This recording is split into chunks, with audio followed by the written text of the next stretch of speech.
The Lake to Lake Challenge is back as a live event on May 13th. It's a fundraiser for the Huntington Society of Canada. And joining us on the Source right now, we have Muna Young and Ron Culp. Ron, even though it's a live event, there are options again this year, correct? There's always options, yes. You can come out and join us on the Welland Canal Parkway, walk, bike, ride, run.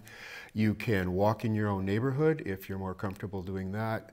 We even have people last year who were running on their treadmills and keeping track of how far they went. So participate almost any way you want. And it doesn't just have to be on May 13th. You can do it anytime you want in May. May is Huntington's Awareness Month, so that's why we're encouraging people to participate then. And do you think the return of the live event this year will help you to increase the awareness this time? I'm hoping so. We did have a live event last year, spread out a little bit more, but I'm hoping we get a lot more people joining us this year. And not just to bring money in, but just to participate, to get out and meet the Huntington community. For some people, they're not even aware that we exist, and they're kind of sitting at home alone. We want to support them. Mona, let's talk about Huntington disease. It's often misunderstood.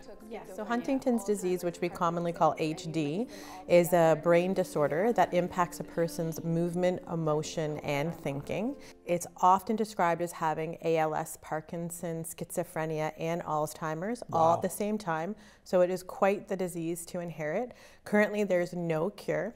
A child of somebody living with Huntington's disease has a 50% chance of inheriting the gene, which causes the disease. Anybody who exhibits symptoms under the age of 20 will be diagnosed with something called juvenile Huntington's disease. In Canada, approximately 1 in 7,000 people live with Huntington's disease, and 1 in 5,500 are at risk of getting Huntington's disease. Now, you mentioned under 20, the usual manifestation of the symptoms is in the 30s? 55, yeah. And what are some of those symptoms? Every person will exhibit the disease in a unique way to them. Oftentimes experiencing things like mental health symptoms, difficulty with their thinking and content tracking, and then eventually chorea, which is a dance-like movement, almost like a Parkinson's type of movement, that becomes quite significant over time. So in the later stages of Huntington's disease, individuals become quite impaired, lose their ability to speak, and rely on 24-hour personal care. Ron, Huntington has affected your family, yes, and you have found solace, you have found support through the Niagara chapter. Yes, I certainly have. My wife has as well. We had a small support group, mostly family, before we moved to the Niagara area. And when John Stainsby, the president of the Niagara chapter, contacted me about a fundraising issue and we found out this group existed, it was really wonderful. I can't speak highly enough about this group. They took us in, they support us, they contact us. There's members of the group that will call and say, how's Janice doing? How are you doing? Do you want to come over for a coffee? So they really pull everybody in and make you feel like you're not alone. What other things does the group do together other than this fundraiser? The group was formed in the mid-70s, just mostly to give information out to people that were affected by HD. At that time, there wasn't a lot of information and it was hard to find. So that's one of the things they provide still. They provide information. And there's so much new information now that people need to know about. There are insurance issues. They're just genetic discrimination. For some people, they've chosen MAID as the end point of their life. There's so many things that people need to be informed of. There's also a big social aspect. This chapter has at least 2 social events a year, one at Christmas and one in the summer. And we get together almost like a huge family and just enjoy each other's company. We talk to each other.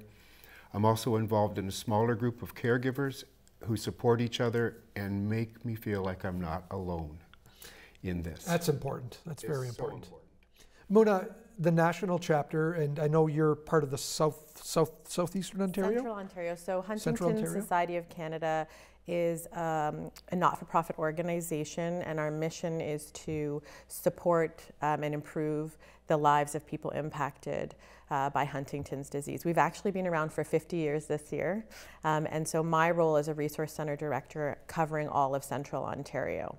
Is there research that the Huntington Society is involved in? So part of our funding goes towards research to look for a cure and treatment for Huntington's disease. Ron, back to you. This walk on May 13th or the whole month of May, what are the funds used for? We send all those funds directly to the Huntington Society, the head office, and they're used to provide services for individuals and families who are affected, and also for research. There's a couple of large research labs that are concentrating on Huntington's in Canada, and we provide funding for them as much as possible. Muna, it's a national walk as well during the month of May. Events are happening all over across Canada. the country. Yeah. And that's a great feeling It's as an well. amazing thing. Yeah, we have a beautiful community, and they rally together and accomplish some wonderful things all across Canada. How can people contribute to this, Ron, or sign up for the walk? They can register, they can donate by going to the Huntington Society of Canada website, and you will see upcoming events. If you click on there, it'll talk about the Niagara Lake to Lake Challenge. Most people think of it as a fundraiser, but this year I just want to get as many people out as possible. I want to expand people's understanding of the disease. I want to bring more people together. So if you'd like to participate, if you don't want to raise funds, simply show up on May 13th, anywhere along the Welland Canal Parkway. If you do register, however, online, then we know how many people we have. Perfect. Because we are trying to increase the number of people every year. Excellent. Well, good luck with the walk Thank you. and for the whole month of May. Ron, Muna, thanks for joining us. Thank you very much, Mike.